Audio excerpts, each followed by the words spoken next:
Hola, hoy vamos a tratar el componente económico del genoma metropolitano. Como hemos visto en la presentación anterior, el genoma de la metrópolis está compuesto de 4 componentes: económico, social, medio físico y el componente institucional. Hemos visto que los objetivos económicos y sociales están generalmente en desacuerdo. Luchan cada uno por sus propios objetivos antagónicos: eficiencia versus equidad. El componente físico, territorial, puede de alguna manera ayudar en ese diálogo. El equilibrio final, sin embargo, debe realizarse a través de las instituciones, es decir, la gobernanza de la metrópoli.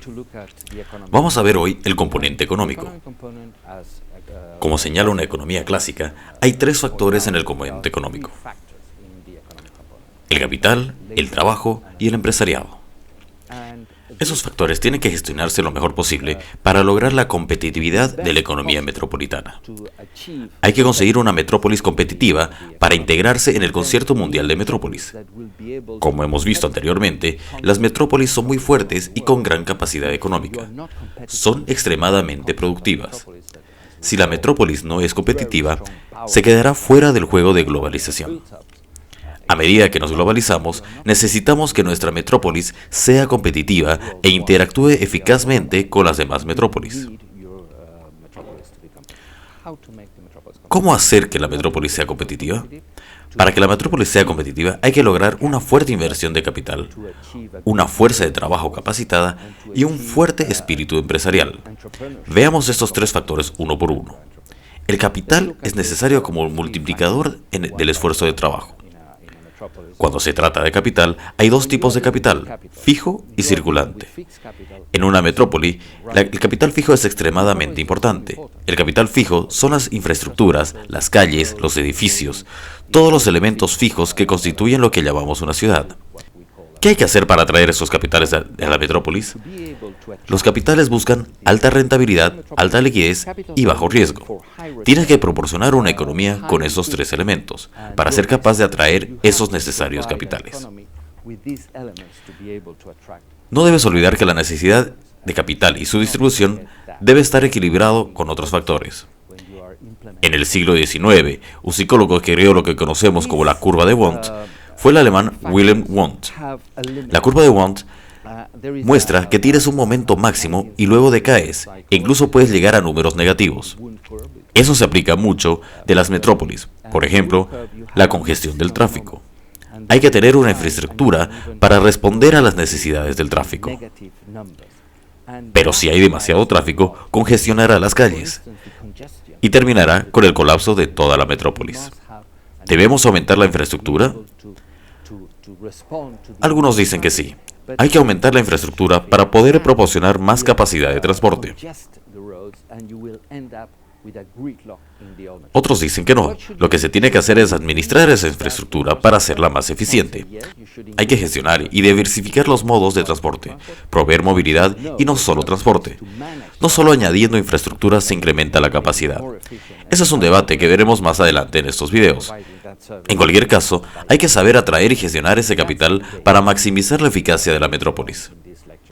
Las metrópolis tienen un límite en la acumulación de capital para infraestructura. Tenemos a lo largo de la historia 3 fases de acumulación urbana. Metrópolis que no tienen ese capital, metrópolis que están acumulando ese capital y metrópolis que han logrado tal nivel de capital que no necesitan mucho más. Lo que necesitan es gestionar ese capital, domar la bestia. Estoy pensando principalmente en París, Londres o Nueva York. Son tan complejas de entender esas metrópolis. Hay tanto capital invertido en la infraestructura de transporte que el resto es capaz de utilizar eficazmente esas infraestructuras. Son tan complejas de entender esas metrópolis. Hay tanto capital invertido en la infraestructura de transporte que el resto es ser capaz de utilizar eficazmente esas infraestructuras. El desafío es entender cómo funciona, entender cómo usar ese enorme y complejo capital. Tienes que domesticarlo para ponerlo a disposición de todos los ciudadanos, especialmente los más necesitados, para que puedan usarlo para su mejora y promoción. Solo las grandes metrópolis desarrolladas han llegado a esta etapa avanzada. Las otras metrópolis están todavía en etapa de crecimiento. Debemos entender todos estos mecanismos del capital para poder invertir y administrar la metrópolis. El segundo elemento del componente económico es el espíritu empresarial. En el siglo XIX, en la economía clásica, este factor era la tierra, el suelo. Sirva de ejemplo el marxismo. Ya no es el suelo, es la iniciativa empresarial. La iniciativa empresarial es la manera de articular los elementos y activos de una metrópolis de tal manera que se alcance máxima competitividad y eficiencia. Es un multiplicador de los demás factores. La eficacia empresarial se fundamenta en dos instrumentos. La gestión, que es un conocimiento básico de la organización económica, se puede aprender. Establece cómo administrar esos activos de la mejor manera posible. El otro instrumento es la innovación. El mundo está cambiando. Ya no estamos en el siglo XX. Ese era el siglo de la mano de obra barata. Para ser competitivo, había que alcanzar precios bajos a través de mano de obra barata y poder poner así las mercancías en otros mercados. Ya no estamos en el siglo de la mano de obra barata, estamos en un siglo de la innovación. La innovación permite tener un producto que sea único, ser el único que tiene ese producto. Tener el producto único es de alguna manera tener un monopolio. En una situación de monopolio, controlas el mercado a través de la oferta. Puedes poner el precio que quieras a ese producto, dentro de los límites de la capacidad de la demanda. Tener un monopolio le hace dominar el mercado. Eso hace que esa empresa, esa ciudad, sea más competitiva. Por eso que las ciudades luchan en innovación. No se trabaja para la innovación de la misma manera que se trabaja para las economías tradicionales. En una economía tradicional se establece un mecanismo jerárquico. Se segmenta mediante silos de especialidades. Hay una comunicación jerárquica de arriba a abajo.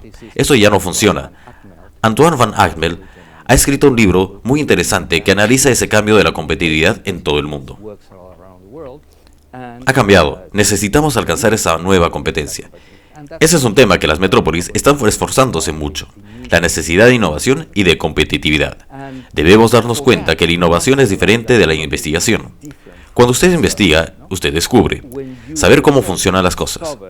El conocimiento es útil y para alcanzarlo hay que seguir un proceso epistemológico. La epistemología es la forma en la que se produce la ciencia. Es la ciencia de la producción de ciencia. Es la forma de producir investigación.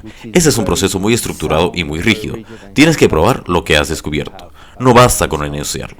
En segundo lugar, la innovación es invención. Se trata de producir nuevos bienes que sean útiles a la gente. Esto depende de diversas circunstancias y del momento de evolución económica. Son dos enfoques completamente diferentes, los de la investigación y la innovación. El tercer factor de la economía es la mano de obra, el trabajo. Hay que tener la cantidad y la calidad adecuadas. Hay que tener la mejor calidad dirigida hacia el tipo de bienes que se desea producir, adaptada a la trayectoria económica que esté tomando la metrópoli. Debe tener también la cantidad suficiente. Una mayor fuerza de trabajo, población activa, produce más en relación al consumo de la población total, población pasiva. Vamos a ver los componentes laborales de la productividad, la calidad y la cantidad de mano de obra en el componente social.